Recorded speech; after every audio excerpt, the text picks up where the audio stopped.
엘리야는 주전 9세기경 북왕국 이스라엘의 아합 왕 시대에 활동했던 선지자입니다. 그는 요단강 동편의 길르앗 땅 디셈에서 태어나 성장한 후에 하나님의 부르심을 받고 솔로몬 왕이 죽은 후에 둘로 나눠진 이스라엘의 북쪽에서 사역을 했던 선지자였습니다. 북이스라엘의 제7대 왕 아합은 시돈 왕 엣발의 딸 이세벨과 혼인하여 동맹을 하고 동시에 자기 딸 아달랴를 여호람 왕과 혼인시켜 유다 왕과도 동맹을 맺어 나라를 튼튼하게 하였습니다. 하지만 이세벨이 들여온 바알과 아세라 우상으로 말미암아 여호와 하나님을 멀리하게 되어 이 아합 왕은 하나님과 바알 우상을 함께 섬기려고 했고 이스라엘 백성도 그런 영향을 받게 되었습니다. 결국 아합 왕의 그런 태도는 하나님의 진노를 불러왔습니다. 하지만 자비하시고 노하기를 더디하시고 오래 참으시는 하나님께서는 이런 백성에게 진노의 심판을 하시기 전에 엘리야 선지자를 보내어 그들에게 회개를 촉구하게 됩니다. 어두운 시대에 완악한 백성을 돌이키기 위해 이 사명을 띠고 나선 엘리야는 아합 왕을 만나서 수년 동안 비가 내리지 않을 것이라고 선언했습니다. 그 후로 3년 6개월 동안 비가 오지 않아 이 기근으로 고생을 하면서도 그의 백성들은 회개하지 않았습니다. 그래서 결국 하나님께서 엘리야를 통해서 이스라엘의 온 백성들 앞에 자신의 모습을 드러낸 사건이 바로 오늘 본문의 말씀입니다. 우리는 오늘 본문을 통해서 갈멜산 위에 나타나셨던 하나님은 단순히 그 시대의 백성들에게만 나타나셨던 하나님이 아니라 오늘날 저와 여러분에게도 자신의 모습을 드러내고자 하는 의지를 가지고 계신 분임을 말씀하고 있습니다. 먼저 본문 21절을 보실까요? 엘리야가 모든 백성에게 가까이 나아가 이르되 너희가 어느 때까지 둘 사이에서 머뭇하려느냐? 여호와가 만일 하나님이면 그를 따르고 바알이 만일 하나님이면 그를 따를지니라. 이것은 신앙의 결단을 촉구하는 하나님의 말씀입니다. 하나님은 지금 바알 우상과 하나님 사이에서 더 이상 머뭇거리지 말라고 말씀합니다. 이것은 우상을 버리고 참 하나님을 선택하라는 거예요. 바알과 우상의 이 아세라 우상을 버리고 여호와 하나님께 돌아오라는 말씀이었습니다. 그것이 바로 기근을 극복하는 길이었고 단비가 내리게 하는 길이었습니다.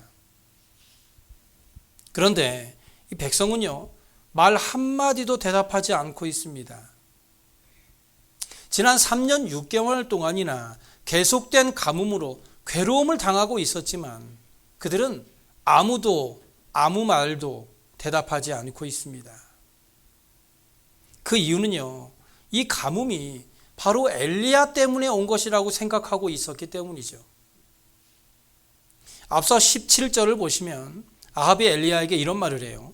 이스라엘을 괴롭게 하는 자가 너냐? 그래서 18절에 엘리야가 이렇게 대답합니다. 내가 이스라엘을 괴롭게 한 것이 아니라 당신과 당신의 아버지의 집이 괴롭게 하였으니 이는 여호와의 명령을 버렸고 당신이 바알들을 따랐습니다. 사실 가뭄의 책임은 엘리야에게 있는 것이 아니라 아합 왕과 그의 백성들에게 있었습니다. 그들이 하나님의 명령을 버리고 우상을 숭배했기 때문이죠. 그래서 엘리야는 아합 왕의 죄를 정면으로 지적하면서 19절에 사람을 보내 온 이스라엘과 이세벨의 상에서 먹는 바알의 선지자 450명과 아세라의 선지자 400명을 갈멜산으로 모아 내게로 나오게 하라고 제언합니다. 그런데 그들이 어떤 기대를 가지고 왔던지 엘리야는 그들에게 하나님께 돌아오라라고 도전을 하고 있는데 그들은 한마디의 대답도 하지 않고 여전히 하나님과 바알 우상 사이에서 머뭇거리고 있는 것입니다. 교회에 다니는 많은 신앙인들이 지금도 여전히 하나님과 세상에 한 다리씩을 걸치고 신앙생활을 하는 분들이 많습니다. 그래서 교회에 나오면 신앙인으로서의 삶을 살아가고 다시 세상으로 나가면 언제 그랬나는 듯이 잘못된 생활 방식으로 살아갑니다. 마치 신앙과 불신앙 사이에서 양다리 신앙생활을 하고 있는 겁니다. 엘리야는 21절에 이렇게 말하죠. 너희가 어느 때까지 둘 사이에서 머뭇하려느냐.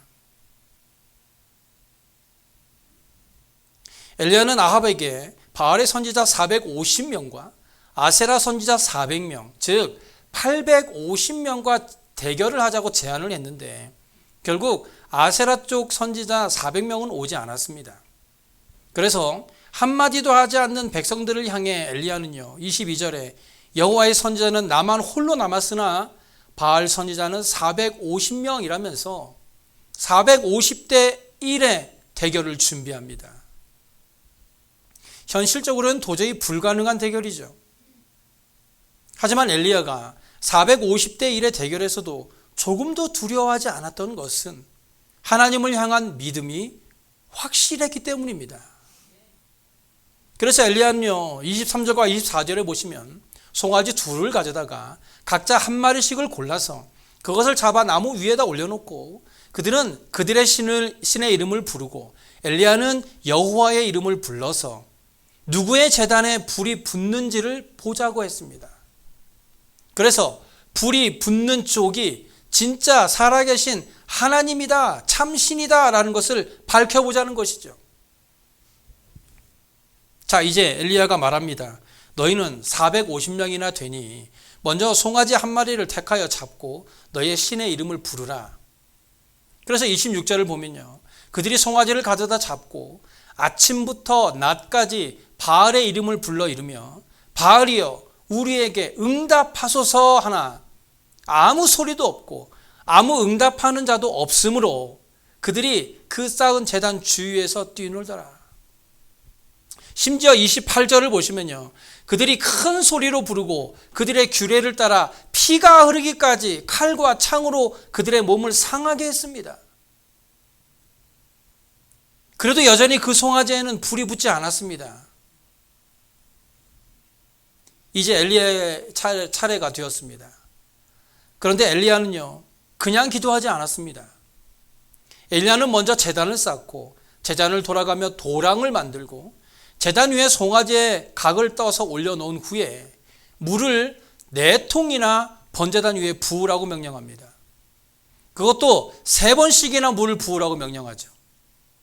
그러니까 35절에 물이 제단으로 두루 흐르고 도랑에도 물이 가득 찼다고 말씀하고 있어요. 그런데 그가 그렇게 할 수 있었던 이유는요, 32절에 그가 여호와의 이름을 의지하여 그렇게 했다고 말씀하고 있어요. 여호와의 이름을 의지하여. 엘리야는 자기에게 있는 능력을 의지하지 않고 하나님의 이름을 의지하여 이렇게 한 것입니다.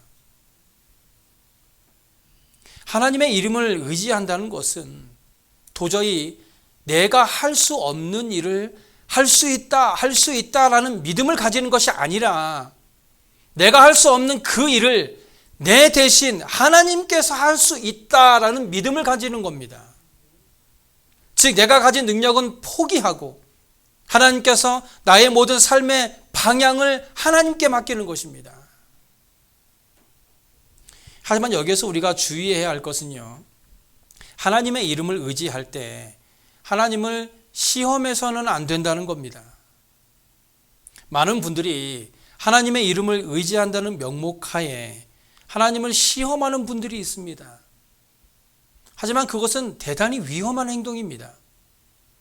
왜냐하면 하나님은 그런 시험에 응답하시는 분도 아니지만 보통의 사람들은 자기가 하나님을 시험해 놓고 그것이 이루어지지 않으면 그 모든 결과의 책임을 하나님께 돌리는 잘못을 저지르기 때문이죠. 그래서 오늘 본문에서 우리에게 말씀하고 있는 것은 하나님은 어떤 분이신가 하는 것입니다. 그래서 본문에는 거짓 신과 참 신을 구분할 수 있는 가장 중요한 증거로 송아지에 불을 내려줄 수 있느냐 없느냐로 결정하자는 것이죠. 바알 선지자 450명은 무려 6시간 정도를 기도했지만 불은 떨어지지 않았습니다. 그러나 엘리야가 기도할 때 하나님께서는 그 기도에 응답하셔서 불을 하늘에서 내려주셨습니다. 그런데 여기에서 중요한 것은 불이 하늘에서 떨어졌다라는 것이 아니라 불을 내리신 분이 하나님이라는 거예요. 바알 선지자의 제단에 불이 내려지지 않았던 이유는 하나님께서 그것을 막고 계셨기 때문입니다. 하나님께서 허락을 하지 않으신 거예요. 이것은 오늘날에 우리에게 이어지는 이 영적인 시험으로도 해석할 수 있습니다. 악한 영들은요, 우리가 생각하는 어떤 귀신의 모습으로 우리를 괴롭히는 존재가 아닙니다. 이 악한 영들은 바알의 아세라와 같은 모습으로 우리를 도전해 옵니다. 요즘 시대에는요, 유튜브나 AI로 우리에게 나타나죠. 그래서 사람이 할 수 없는 일들을 이제는 AI가 다 해결해 주니까 하나님을 의지하지 않고도 많은 것을 할 수 있을 것처럼 착각을 하게 하는 겁니다. 하지만 결국 AI도 하늘에서 불을 내리지 못합니다. 아무리 과학이 발전을 하고 AI 시대가 도래를 한다 해도 하나님의 신적인 영역은 도저히 침범할 수 없다는 거예요. 하나님께서 허락하지 않으시면 참새 한 마리도 땅에 떨어지지 않는다는 겁니다. 욥기서를 보시면 이 사탄이 하나님으로부터 욥의 생명을 제외한 모든 것을 칠 수 있는 것을 허락을 받아냅니다. 그래서 1장 16절에 보시면 하나님의 불이 하늘에서 떨어져서 양과 종들을 살라버렸다라는 종의 보고를 듣게 됩니다. 그런데 이것은요, 종이 잘못 말한 거예요. 이것은 하나님의 불이 아니라 사탄의 불이었습니다. 하나님의 허락을 받아 사탄이 내린 불이었던 것이죠. 사탄도 얼마든지 하늘에서 불을 내릴 수 있는 존재입니다. 만약 하나님께서 막지 않으셨다면 바알의 선지자들의 기도에 그들의 제단에도 불이 떨어졌을지도 모릅니다. 신명기 13장 1절에서 3절을 보시면 너희 중에 선지자나 꿈꾸는 자가 일어나서 이적과 기사를 내게 보이고 그가 내게 말한 그 이적과 기사가 이루어지고 너희가 알지 못하던 다른 신들을 우리가 따라 섬기자고 말할지라도 너는 그 선지자나 그 꿈꾸는 자의 말을 청종하지 말라.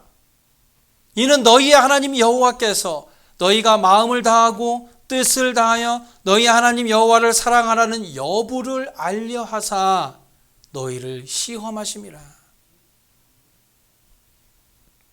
예수님이 이 땅에 계실 때 사단은요, 예수님만 죽으면 모든 것이 끝날 것이라고 생각했습니다. 그래서 예수님을 십자가에 못 박아 죽였죠. 하지만 예수님의 십자가에서의 죽음은 결국 모든 사람들을 살리는 은혜의 방편이 되고 말았습니다. 예수님이 승천하신 후 사도들이 복음을 전할 때 사단은 그들에게 핍박을 하게 되면 복음이 전파되지 않을 것이라고 생각했어요. 그래서 사단의 핍박에 수많은 주의 종들이 순교를 당하게 되죠. 하지만 결국 그런 핍박은요, 이방 선교의 길이 열리게 되는 결과를 낳고 맙니다. 그 후로도 사탄은 계속해서 방법을 바꾸어가며 믿음의 성도들을 유혹하고 시험하고 있습니다. 그런데 요즘은 어떨까요? 제가 얼마 전에 시민권을 따려고 이 시민권 시험 공부를 하다 보니까요, 그 문제 중에 종교의 자유에 대해서 묻는 질문이 있어요. 그리고 그 종교의 자유에 대한 정답은요, 누구나 종교를 가질 수 있고 누구나 종교를 가지지 않을 자유가 있다는 겁니다. 다 이해하시죠? 종교의 자유. 이 자유. 사탄이 현대인들을 유혹하는 도구는 자유입니다. 뭐든지 자유롭게 선택할 수 있고 자유롭게 즐길 수 있습니다.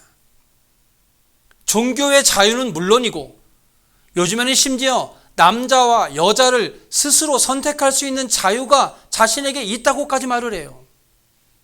그래서 성인이 된 사람은요, 자기가 어떻게 태어났는지에 상관없이 남자와 여자 중에 하나를 선택할 수 있다고 말하는 시대가 지금 우리가 살아가고 있는 시대입니다.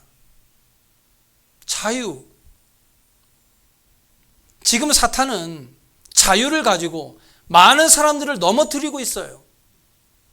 그리고 이 자유는 온라인 예배라는 새로운 예배 형식이 보편화되면서 교회에 나오지 않고 집에서 이번 주는 이 교회, 저번 주는 다음 주는 저 교회를 선택하면서 헌금도 자기가 하고 싶을 때 온라인으로 입금을 하는 시대가 되고 말았습니다. 그러다 보니까 사람들은 착각을 하게 돼요. 굳이 하나님이 아니더라도 하늘에서 불을 내릴 수 있는 방법은 여러 가지가 있을 것이라는 거죠. 굳이 어렵게 운전해서 교회에 가서 예배 드릴 필요도 없고 힘들게 봉사할 필요도 없고 헌금을 해야 될 의무도 없으니 자신의 자유에 따라서 신앙생활도 자유롭게 하겠다는 겁니다. 우리는 기억해야 합니다. 하나님만 참신이 되십니다. 모든 것은 하나님의 능력 아래에 있습니다. 하나님만이 하늘에서 불을 내리시고 하나님만이 세상을 심판하시는 전능하신 영원한 하나님이 되심을 믿으시기 바랍니다. 본문에서 알 수 있는 하나님의 두 번째 모습은 공의의 하나님이라는 겁니다. 3년 6개월 동안 가뭄이 들어 있었기 때문에 그 당시에는 땅에 열기가 가득했습니다. 그래서 모든 사람들이 기다린 것은요, 불이 아니라 비를 기다리고 있었어요. 그런데도 하나님은 비가 아니라 불을 먼저 내리셨습니다. 하나님이 불을 먼저 내리신 이유는 하나님의 진노를 나타냅니다. 이스라엘 백성들의 불의와 불신앙에 대한 하나님의 진노, 하나님을 무시하고 거역하는 자들에 대한 하나님의 진노를 지금 불로 나타내고 있는 겁니다. 그런데 본문에서는 하나님의 진노가 조롱하는 모습으로 나와요. 27절을 보시면 정오에 이르러는 엘리야가 그들을 조롱했다고 말합니다. 이 조롱은 하나님의 조롱입니다. 시편 2장 4절 보시면 하늘에 계신 이가 웃으시며 주께서 그들을 비웃으신다고 말씀합니다. 무엇을 하나님께서 비웃으실까요? 1절을 보시면 헛된 일을 꾸미는 것이라고 말하고 있어요. 즉 하나님을 대적하는 어리석은 일을 하는 자를 하나님께서 비웃으신다는 거예요. 엘리야가 바알 선지자를 조롱하는 모습은 하나님의 조롱입니다. 하나님께서 엘리야를 통해서 하나님의 존귀함을 알지 못하고 불신앙의 길을 걷고 있는 자들을 조롱하고 계시는 겁니다. 어떤 사람이라도 하나님의 자녀가 되라고 부르시는 하나님의 음성을 외면하게 되면 하나님은 그를 조롱하실 것입니다. 우리가 하나님의 자녀로 부름을 받고도 하나님의 말씀에 순종하지 않고 무시하면서 살면 엘리야가 바알 선지자들을 조롱한 것처럼 하나님께서도 그를 조롱하실 것입니다. 마지막으로 본문이 말씀하고 있는 하나님은 약속대로 행하시는 하나님이라는 겁니다. 오늘 본문 36절에 아브라함과 이삭과 이스라엘의 하나님 여호와여, 주께서 이스라엘 중에서 하나님이신 것과 내가 주의 종인 것과 내가 주의 말씀대로 이 모든 일을 행하는 것을 오늘 알게 하옵소서라고 말하죠. 지금 이 엘리야의 기도는요, 단순히 하나님은 무엇이든지 다 할 수 있는 분이니까 내가 요구하는 대로 다 들어주시는 분이 아니다라는 겁니다. 하나님은 내 욕심대로, 내 생각대로 이루어주는 분이 아니에요. 내가 하나님과는 전혀 상관없이 혼자서 짜놓은 각본대로 그저 따라와 주시는 하나님이 아니라는 거예요. 하나님은 우리를 사용하시는 분이심을 기억하시기 바랍니다. 하나님은 우리를 사용하시고 우리는 하나님의 말씀대로 행하는 거예요. 하나님이 내 생각에 맞추는 것이 아니라 하나님의 약속의 말씀대로 우리가 순종을 하게 되면 그 순종에 따른 축복이 우리에게 임하게 되는 것이죠.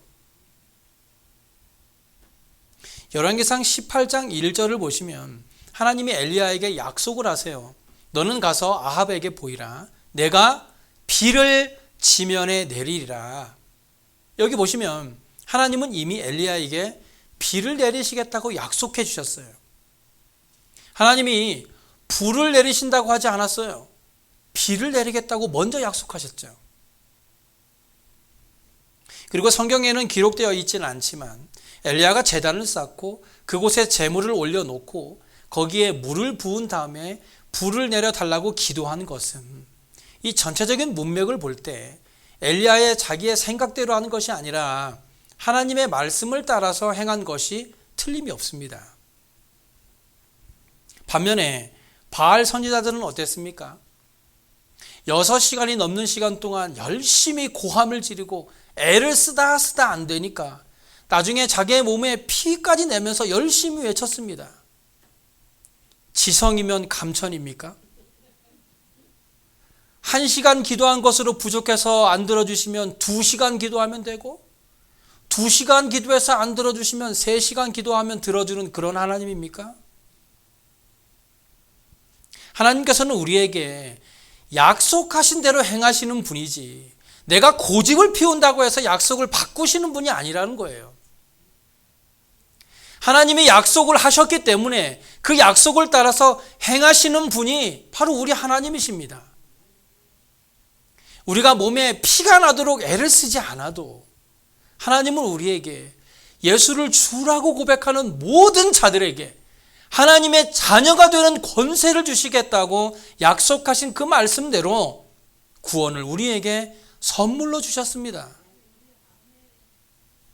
하나님이 어떤 말씀과 어떤 약속을 하셨다 해도 그것이 이루어질 것이라는 판단의 기준은 우리의 지식과 경험 혹은 끈질긴 기도에 있는 것이 아니라 하나님의 약속의 말씀에 있다는 거예요. 야고보서 1장 7절과 8절에 두 마음을 품어 모든 일에 정함이 없는 자는 무엇이든지 죽게 얻기를 생각하지 말라고 말합니다. 우리가 본문에 나타난 이스라엘 백성들처럼 머뭇머뭇거리고 하나님과 세상의 양다리를 걸쳐서는 얻을 것이 하나도 없다는 거예요. 본문 21절에 나오는 엘리야의 책망을 한번 보세요. 너희가 어느 때까지 둘 사이에서 머뭇하려느냐? 여호와가 만일 하나님이면 그를 따르고 바알이 만일 하나님이면 그를 따를지니라. 이스라엘 백성들은 지금 하나님과 바알 사이에서 머뭇거리고 있는 거예요. 하나님도 섬기고 바알도 섬기는 두 마음을 품은 믿음은 그 시대 사람들이 그 두 마음의 믿음을 가지고 살아가고 있었다는 거예요. 우상을 섬기는 신전에 가면 좋은 음식이 있고 쾌락과 즐거움이 있습니다.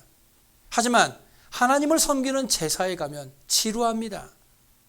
거기에는 엄숙함과 정중함은 있겠지만 화려하거나 쾌락은 없습니다.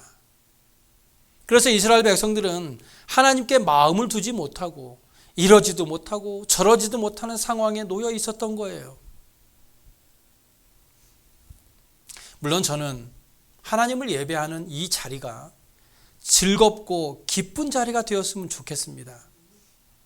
하나님을 예배하는 이 귀한 자리가 지루한 자리가 되지 않았으면 좋겠어요. 우리가 예배할 때 우리의 마음이 기쁘고 하나님이 주시는 평안을 얻고 돌아가는 시간이 되어서 주일이 행복한 날이 되었으면 좋겠습니다. 하지만 그렇지 않더라도 세상의 쾌락보다는 예배를 선택할 수 있는 우리의 믿음이 되었으면 좋겠습니다. 혹시라도 두 마음을 가지고 하나님을 예배하면서 이도 저도 아닌 그저 시간만 때우는 주일이 되지 않았으면 좋겠어요.